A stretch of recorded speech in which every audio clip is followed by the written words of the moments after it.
नमस्कार, जय हिंद। तो जैसा कि इस चैप्टर का नाम है त्रिभुज, तो यहाँ त्रिभुज क्या होता है, इसके अंतर्गत इस चैप्टर में हमें क्या क्या मिलेगा, ये सब हम इस प्रस्तावना या इंट्रोडक्शन पार्ट में समझाने जा रहे हैं। तो चूँकि त्रिभुज यानी कि ट्राइंगल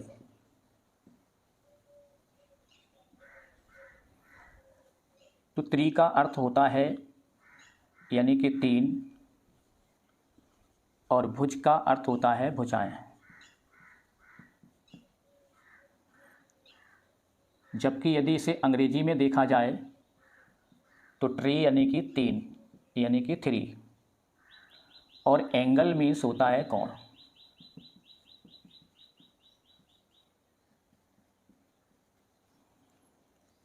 अब यहाँ प्रश्न उठता है कि हिंदी में इसमें है भुज यानी भुजाएं, और इसको अंग्रेजी में बोला जाए तो यहाँ एंगल यानी कि कोण। तो हम इन दोनों को मिला करके देखेंगे कि तीन भुजा, या यूं कहें कि कोई तीन हमने असमरेख बिंदु लिए। मान लो ये तीन असमरेख बिंदु ए, बी और सी लिया। अब यदि बी को सी से मिलाएं और ए सी को मिलाएं और बी को ए से या ए को बी से मिलाएं, इस तरह से, तो तीन बिंदुओं, कैसे बिंदु? असमरेख बिंदु जो एक ही रेखा पर ना हो।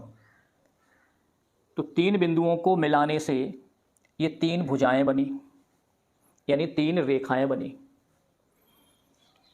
तो ये तीन प्रतिच्छेदी रेखा हुई जो कि ए, सी और बी पर परस्पर काटती हैं। तो हम कह सकते हैं कि तीन प्रतिच्छेदी रेखाओं से मिलकर बनी एक बंद आकृति, क्लोज्ड फिगर, तो ये बंद आकृति हुई जिसे हम त्रिभुज कहते हैं। तो इसमें हम ध्यान देंगे तो ए, बी, सी यानी कि तीन हमको ये बिंदु मिले और तीनों बिंदुओं पर ये रेखाएं एक दूसरे को इंटरसेक्ट कर रही हैं। तो इन बिंदुओं को हम बोलेंगे शीर्ष बिंदु, यानी कि अंग्रेजी में बोलेंगे इनको वर्टेक्स, और तीनों को मिलाकर के बोलेंगे वर्टिसेज। तो इसमें तीन शीर्ष बिंदु यानी वर्टिसेज हुए और तीन इसमें भुजाएं हुई और तीन ही इसमें ये कोण हुए।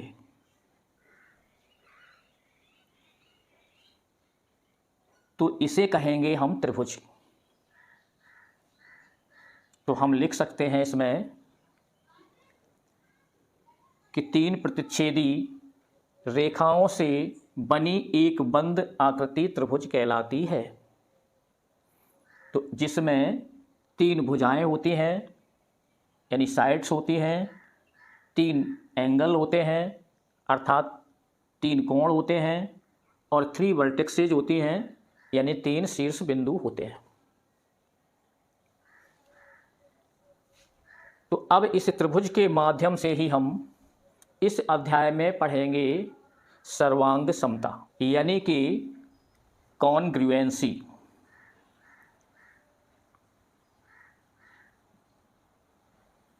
तो कॉन्ग्रुएंसी का मतलब होता है सर्वांग समता। हिंदी में इसको बोलेंगे सर्वांग समता, और सर्वांग सम बोलेंगे तो हम उसे लिखेंगे कॉन्ग्रुएंट। कॉन्ग्रुएंट कहेंगे तो उसे कहेंगे सर्वांग सम। इस बात को इसमें ध्यान रखना है।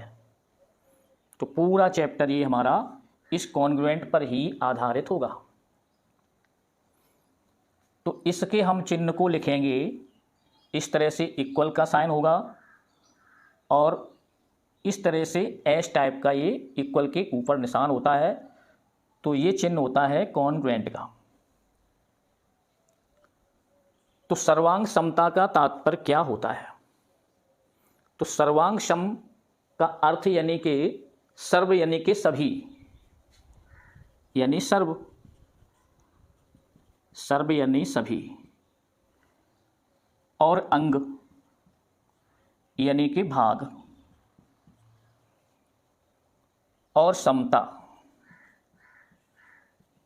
यानी कि समानता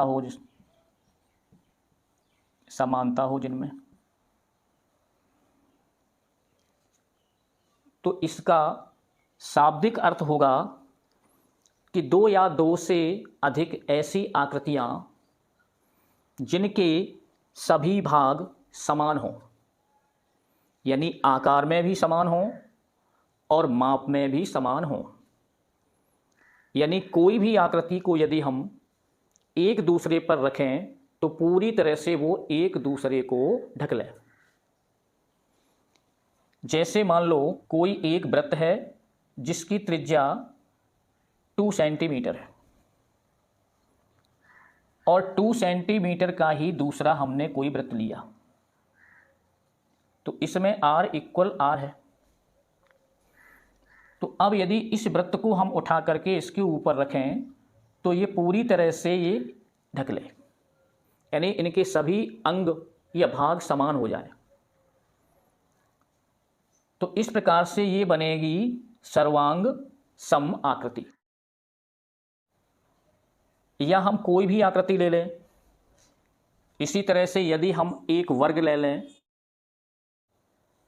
और जिसकी भुजा मान लो ये ए है, और इसी प्रकार से दूसरा वर्ग ले लें और इसकी भुजा भी ए है, तो इन दोनों की ये माप समान है। तो प्रत्येक भुजा वर्ग की ए होगी, इधर भी ए होती है, ए होगी, और दोनों भुजा के बीच में इसमें प्रत्येक में 90 डिग्री का कोण होता है। तो अब यदि इनकी तुलना की जाए तो इसमें इस वर्ग की भुजा इस वर्ग की भुजा के बराबर है, और इसके कोण भी इसके कोण के बराबर है। तो इस वर्ग को यदि हम इस वर्ग पर रखें तो ये दोनों एक दूसरे को आच्छादित कर लें, कोइंसिस्ट हो जाए या संपाती हो जाए या ढक लें। तो इन दोनों को एक दूसरे के सर्वांग सम कहेंगे। तो यहां यदि इसको हम वर्ग 1 कह दें और इसको हम वर्ग 2 कह दें तो इनको कह देंगे कि ये वर्ग 1 और वर्ग 2 सर्वांग सम है। इसी प्रकार से यदि C1 और C2 दोनों एक दूसरे को समान रूप से ढक लेते हैं और दोनों के सभी पार्ट समान है, त्रिज्याएं समान है, परिधि समान है, क्षेत्रफल समान है, तो ये दोनों पूरी तरह से सर्वांग सम कहे जाएंगे। तो C1 और सर्वांग सम C2, इस तरह से इनको हम व्यक्त कर सकते हैं। तो यही होती है सर्वांग समता। अब यही त्रिभुजों के संबंध में हम समझेंगे। तो कुछ एक्जियोम्स हैं, तो एक्जियोम्स को हम पूरी तरह से सत्य मान लेते हैं और उन्हें सिद्ध करने की आवश्यकता नहीं होती है। उसके आधार पर हम प्रमेय को सिद्ध कर सकते हैं। तो इस एक्सरसाइज में, इस चैप्टर की एक्सरसाइज में हमें प्रमेय मिलेगी, उनको सिद्ध करना होगा। तो हम एक्जियोम्स की मदद से उनको सिद्ध कर सकते हैं। तो पहले यहाँ हम एक बार देख लेंगे कि त्रिभुज कितने होते हैं और कोण के आधार पर कितने होते हैं और भुजाओं के आधार पर कितने होते हैं। तो यहाँ हम त्रिभुज के प्रकार देखते हैं। तो हम इसे 2 रूप में डिवाइड कर सकते हैं यहाँ। तो पहला होगा भुजाओं के आधार पर, और दूसरा प्रकार हम कोणों के आधार पर देखेंगे। तो इसे हम अंग्रेजी में लिख सकते हैं बेस ऑन साइड्स, और इसे कह सकते हैं बेस ऑन एंगल्स। तो भुजाओं के आधार पर हम इसे 3 भागों में डिवाइड कर सकते हैं। तो पहला होगा यहां समद्विबाहु त्रिभुज,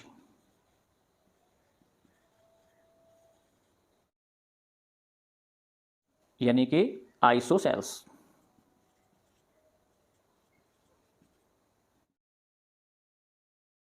और दूसरा होगा समबाहु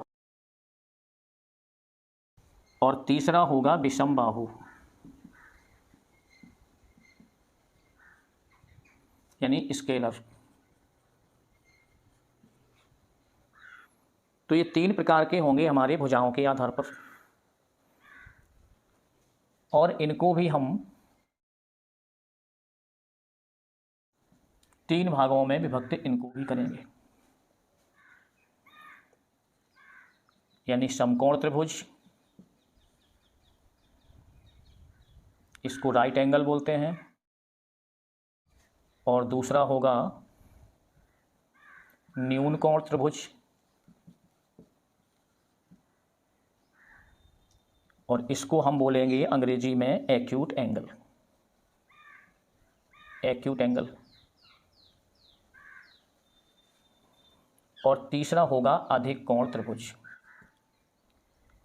तो इसको बोलते हैं ऑब्ट्यूज एंगल। तो इस तरह हमारे इस चैप्टर में ये हमें 6 प्रकार के त्रिभुज मिलेंगे। तो समद्विबाहु त्रिभुज हम जानते हैं कि इसमें 2 भुजाएं समान होती हैं।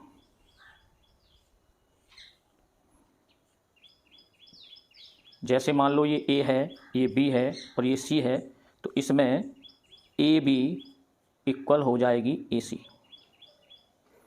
तो ऐसे त्रिभुज को हम समद्विबाहु त्रिभुज बोलते हैं, जिसमें कि 2 भुजाएं बराबर या समान माप की होती है। समबाहु त्रिभुज जिसमें कि तीनों भुजाएं समान होती हैं, यानी ये तीनों भुजाएं समान माप की होंगी। कहने का आशय A B equal B C होगा और इक्वल ए सी होगा। और विषमबाहु त्रिभुज ऐसा त्रिभुज जिसमें कि तीनों भुजाएं भिन्न भिन्न माप की हों, यानी समान नहीं हो। तो मान लो ये है इस तरह से, और ये बना हुआ है, ये बना हुआ है, तो ए बी सी, तो इसमें एक भी भुजा एक दूसरे के बराबर नहीं होगी, ना ए बी बराबर नहीं होगी बी सी के, और बी सी बराबर नहीं होगी ए सी के। तो इस तरह से ये 3 भुजाओं के आधार पर त्रिभुज होंगे। अब कोण के आधार पर, तो पहला होगा इसमें राइट एंगल ट्रायंगल, यानी समकोण त्रिभुज। तो समकोण यानी 90 अंश का कोण, तो यहाँ ए बी सी, तो इस तरह से ये समकोण त्रिभुज होगा जिसका एक कोण 90 अंश का होता है। तो यहाँ और दोनों कोण होंगे जो ए और सी, वो दोनों कोण 90 अंश से कम होंगे। तो ऐसा त्रिभुज समकोण त्रिभुज कहलाता है, जिसमें थीटा इक्वल होगा 90 डिग्री के, और शेष दोनों कोण 90 से कम होंगे, यानी कोण ए ये कम होगा 90 से, और कोण बी ये भी 90 से कम होगा।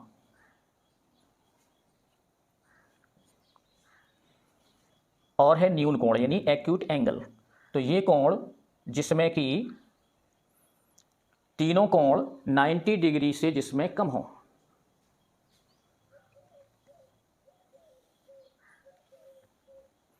इस तरह से हम ये बना सकते हैं ए बी सी। तो इसमें तीनों कोण, कोण ए ये भी 90 से कम हो, और कोण बी ये भी 90 से कम हो, और कोण सी ये भी 90 से कम हो। अधिक कोण जिसमें कि ए कोण 90 अंश से अधिक हो। तो ये कोण थीटा, यदि ए बी को थीटा बोल दें सी, तो यहाँ कोण थीटा है वो 90 डिग्री से बड़ा हो, और दोनों कोण 90 डिग्री से कम हो। तो कोण ए ये कम हो 90 से, कोण सी ये भी कम हो 90 डिग्री से। तो अब हम त्रिभुजों के बाद में समझेंगे कि त्रिभुजों की सर्वांग समता की कसौटियाँ क्या होती हैं, यानी कि कॉन्ग्रुएंसी ऑफ एंगल्स, यानी त्रिभुजों की सर्वांग समता की कसौटियाँ। तो इसमें हमको ध्यान रखना होगा इन चीज़ों को। तो 5-6 इसमें विशेष चीज़ें हैं, इन्हें हमें ध्यान रखना है। तो पहला है इसमें SAS और दूसरा होगा इसमें ASA और तीसरा इसमें हमें करना होगा AAS और चौथा मिलेगी कसौटी के रूप में हमें SSS और पांचवी कसौटी के रूप में मिलेगी हमको RHS। अब इनमें हमें ध्यान देना है कि SA और RHS का क्या मीनिंग है। तो यहाँ हम साइड में इसको लिखेंगे। तो A का तात्पर्य होगा यहाँ एंगल यानी कि कोण, और S का तात्पर्य होगा यहाँ साइड यानी कि भुजा, और इसमें R, तो R का तात्पर्य होगा यहाँ राइट एंगल्स।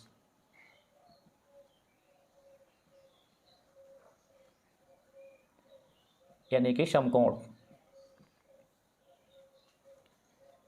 और H का हाइपोटेनियस यानी हाइपोटेनस बोलेंगे इसको। तो H यानी हाइपोटेनस और S होगी हमारी साइड्स। तो इतनी इसकी कसौटियां होंगी जिसके बेस पर हम बोलेंगे कि कोई भी त्रिभुज सर्वांग सम होता है। तो यहां देखेंगे हम SAS को, यानी साइड एंगल साइड, भुजा कोण भुजा। तो मान लो हमने दो त्रिभुज लिए इस तरह से A और एक त्रिभुज हमने A लिया, तो इसको हम ABC नाम देंगे और इसको हम PQR नाम देंगे।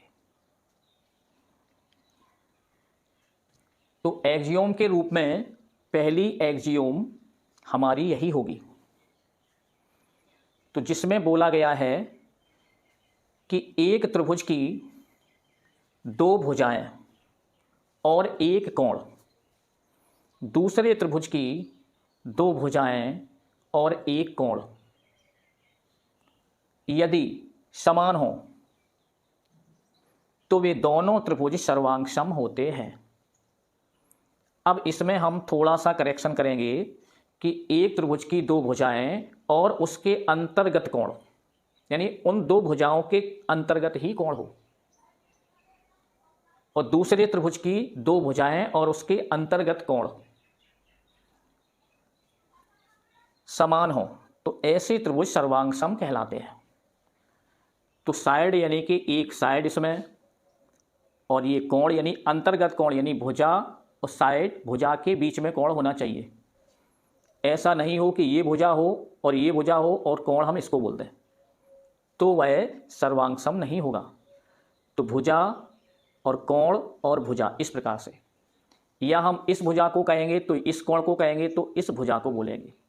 AB और AC भुजा होगी तो हमारा कोण A हो जाएगा, और यदि कोण B होगा तो AB और BC इसके अंतर्गत भुजा होगी। तो इन दोनों भुजाओं के अंतर्गत ये कोण होना चाहिए। तो इसी प्रकार से हमें इसके AB के संगत हमें PQ लेना है, और ध्यान रहे कि एक त्रिभुज की संगत भुजा दूसरे त्रिभुज के संगत भुजा के होना चाहिए, और एक त्रिभुज का कोण दूसरे त्रिभुज के संगत कोण के बराबर होना चाहिए, और कोण Q होगा हमारा कोण B के संगत कोण। इसी प्रकार से भुजा BC और QR होगी। तो यहां पर हमें AB बराबर PQ और BC बराबर QR और कोण B बराबर कोण Q। तो जब ये भुजा इसके बराबर, ये भुजा इसके बराबर, ये कोण इसके बराबर, तब ऐसी स्थिति में हम कहते हैं कि त्रिभुज ABC ये सर्वांग सम होगा त्रिभुज पी क्यू आर के, और इसी को हम कहते हैं एस ए एस सर्वांग समता से, यानी साइड एंगल साइड, भुजा कोण भुजा सर्वांग समता से, या साइड एंगल साइड कॉन्ग्रुएंसी से। तो इस तरह से हमें ये जो पहला एक्सियोम दिया हुआ है वो हमारा यही है, इसे हम यहां लिख भी सकते हैं।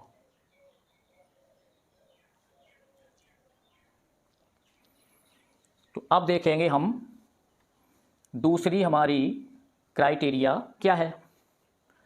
तो इसमें दिया है ए एस ए, यानी भुजा दोनों कोण के अंतर्गत होना चाहिए। तो कोण ए फिर भुजा फिर कोण ए, तो कोण भुजा कोण सर्वांग समता। तो मान लो ये त्रिभुज हमने पुनः इसको बनाया और इसी प्रकार से हमने दूसरा यहाँ लिया ए बी सी और यहाँ पी क्यू आर। तो अब यहाँ कोण भुजा कोण, तो हमने यदि कोण बी लिया और कोण सी लिया तो इन दोनों के बीच में ये भुजा होना चाहिए, यानी कि और दूसरी कोई भुजा नहीं होना चाहिए इस कसौटी के अंतर्गत। तो ये प्रमेय 7.1 कही जाएगी।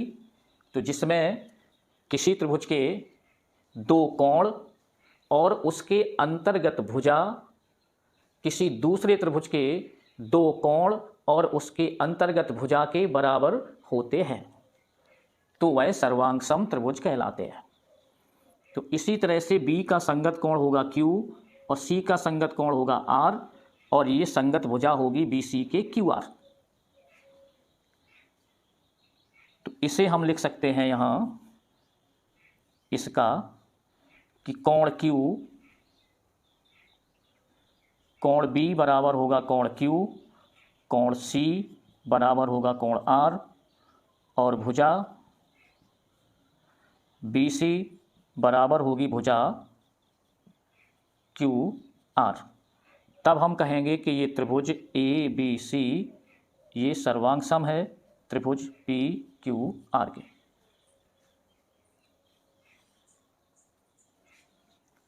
तो इसको हम 7.1 की उपप्रमेय कहेंगे। तो इसके अंतर्गत किसी त्रिभुज के दो कोण और एक भुजा अन्य त्रिभुज के संगत दो कोण और एक भुजा यदि बराबर हो तो वे त्रिभुज सर्वांग सम होते हैं। तो यहां हम देखेंगे कि ये त्रिभुज हमने लिया और यहां भी हमने एक त्रिभुज ले लिया इसी तरह से, इसे फिर हमने ए बी सी नाम दिया और इसको पी क्यू आर नाम दिया।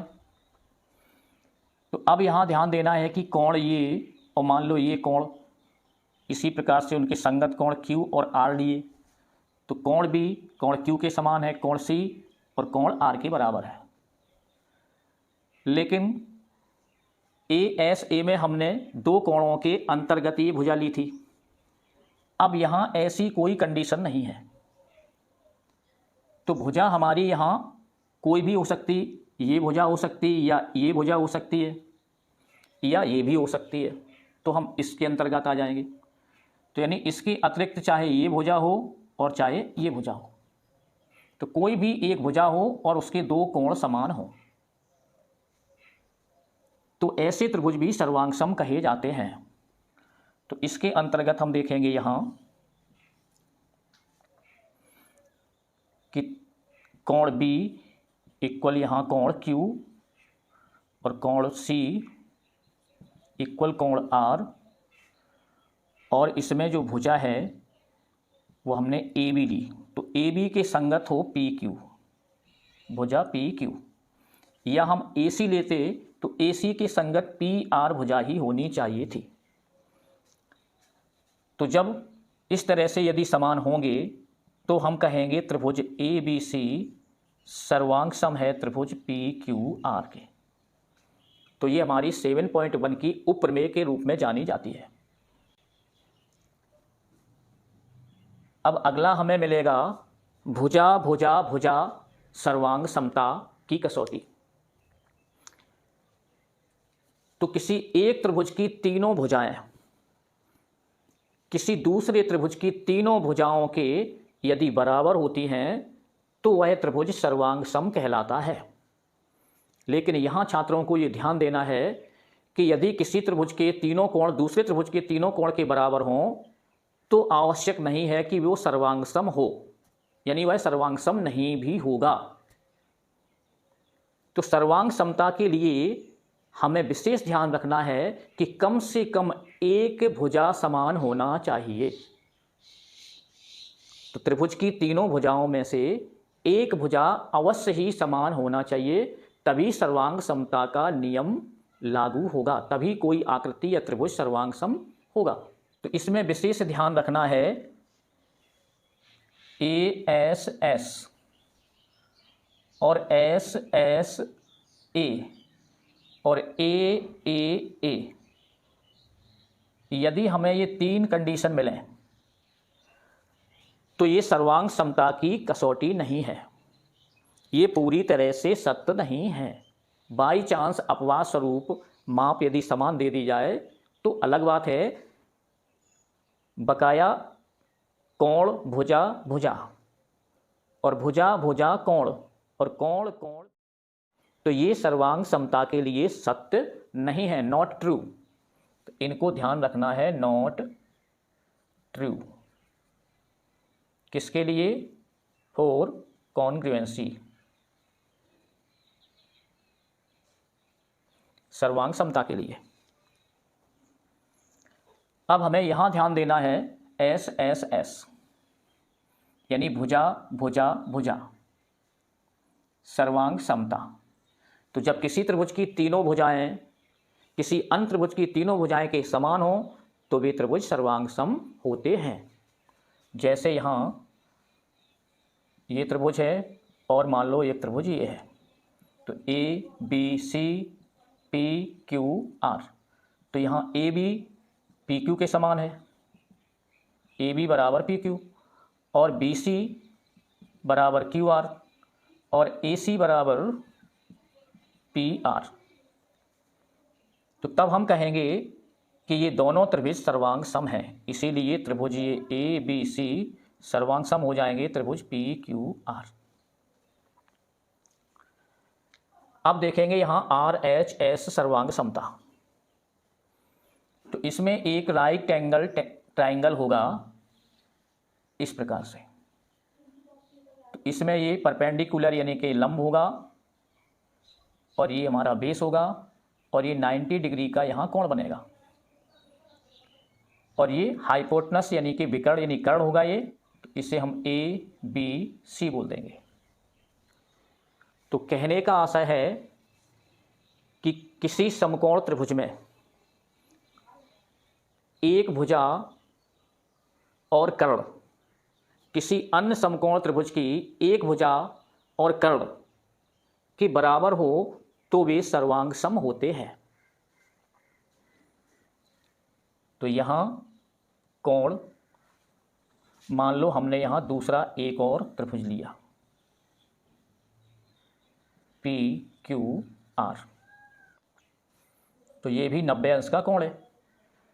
तो अब यदि इसकी AB भुजा यदि PQ के बराबर दी हो और कोण B बराबर कोण Q के दिया हो 90 अंश का,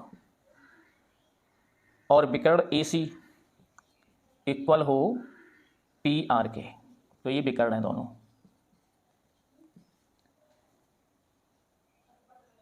तो इस तरह से त्रिभुज ABC ये सर्वांग सम होगा त्रिभुज PQR के। RHS से ये हम इस तरह से लिखेंगे। तो ये हमारी सर्वांग समता की कसौटियाँ हुई। अब इसके अलावा जब भी हम एक्सरसाइज को हल करेंगे और उनकी सर्वांग समता को सिद्ध करेंगे तो उसमें हमें जब सर्वांग सम हो जाएंगी कोई दो त्रिभुज, दो आकृतियाँ, तो हमें उनकी भुजाएं या कोण को भी बताना पड़ेगा कि ये इक्वल हैं या नहीं, या इक्वल हैं तो क्यों हैं। तो उसके लिए फिर हम CPCT अर्थात इसको बोलेंगे corresponding parts of congruent triangles. तो ये सर्वांगसम त्रिभुज के संबंधित हिस्सा है, यानी पार्ट्स हैं, हिस्से हैं। तो कोई भी जब त्रिभुज सर्वांगसम हो जाएगा तो उसकी सभी आकृति जब एक दूसरे को ढक लेगी, समान हो जाएगी, तो उसके भुजाएं और उसके कोण समान हो जाएंगे। तो हम उसको बोल देंगे कि इसकी भुजाएं समान है या इसके कोण समान है, और किस लिए समान है कि CP CT से। तो हम इसको शॉर्ट में इस तरह से लिख सकते हैं। अब इसके अलावा कुछ और इसमें प्रमेय हैं। तो प्रमेय 7.2 है। तो इसके अंतर्गत किसी समद्विबाहु त्रिभुज की दो बराबर भुजाओं के सम्मुख कोण बराबर होते हैं। इसके आधार पर भी हम अन्य क्वेश्चन को हल करेंगे। तो ये प्रमेय 7.2 है, तो इसको हम उसमें व्यक्त कर सकते हैं, बता सकते हैं कि इसलिए ऐसा होता है। तो किसी समद्विबाहु त्रिभुज की दो बराबर भुजाएं, यदि कोई समद्विबाहु त्रिभुज है, मान लो ये समद्विबाहु त्रिभुज है और इसकी ये दोनों भुजाएं बराबर हैं, तो उन बराबर भुजाओं के सम्मुख कोण, तो इसका सम्मुख कोण होगा ये और इस भुजा का सम्मुख कोण होगा ये C। तो ये कोण भी बराबर होते हैं। तो यदि भुजा इसमें AB बराबर AC दी गई है, तो फिर इसमें कोण B बराबर कोण C हो जाएगा। ये सम्मुख कोण होंगे।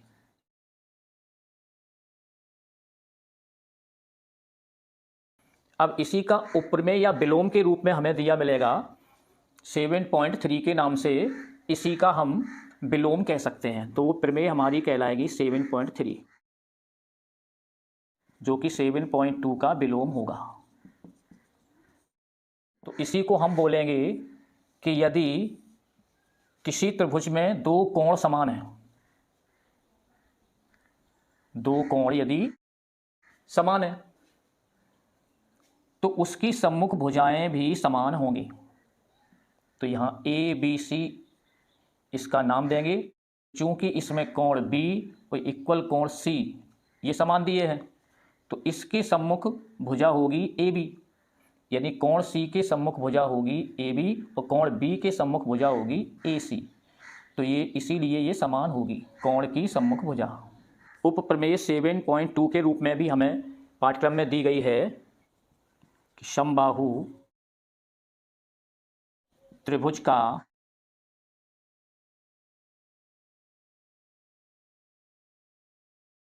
प्रत्येक कोण समान होता है, अर्थात 60 अंश का।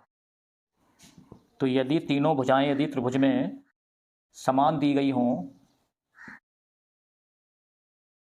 तब कोण A बराबर कोण B बराबर कोण C और ये बराबर 60 अंश का होगा। ये भी हमें ध्यान रखना है जब भी आवश्यक पड़े हमें कोई भी प्रमेय हल करने में। अब प्रमेय 7.6। अब चूंकि 7.4 जो कि भुजा भुजा भुजा सर्वांग समता के नाम से थी, हम बता चुके हैं, और 7.5 प्रमेय जो RHS सर्वांग समता बताई थी, उसे हम 7.5 प्रमेय के नाम से भी जानते हैं। तो 7.6 में जब किसी त्रिभुज की दो भुजाएं असमान हों, जब किसी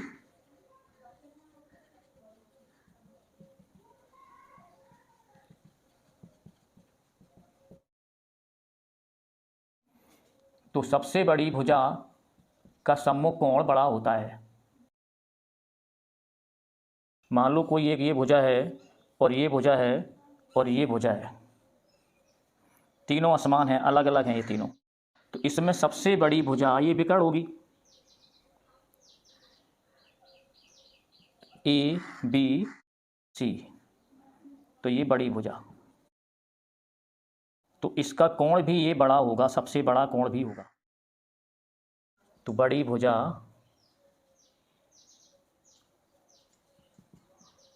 AC और बड़ा कोण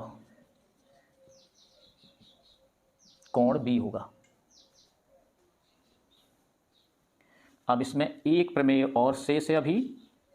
अब प्रमेय 7.8 इसमें बताया है किसी त्रिभुज की दो भुजाओं का योग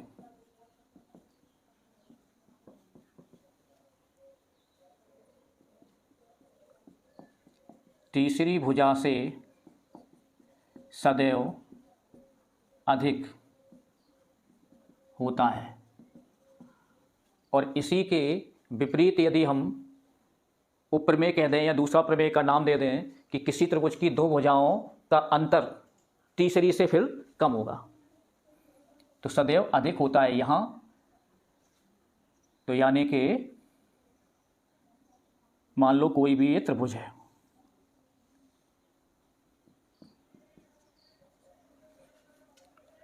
तो इसमें यदि हम ए बी और प्लस बी सी कहें, इन दोनों को यदि जोड़ दें तो ये सदैव ए सी से अधिक होगा, तीसरी भुजा से अधिक होगा। या हम ए बी प्लस ए सी जोड़ दें तो ये बी सी से अधिक होगा। या हम बी सी और प्लस ए सी जोड़ दें तो ये ए बी से अधिक होगा। तो इस तरह से इस चैप्टर में हमें ये सब अंदर एक्सरसाइज के अंतर्गत मिलेगा। तो उम्मीद है कि आपको समझ में आया होगा, और यदि समझ में आया है तो वीडियो को लाइक और चैनल को यदि सब्सक्राइब नहीं किया है तो चैनल को भी सब्सक्राइब करें।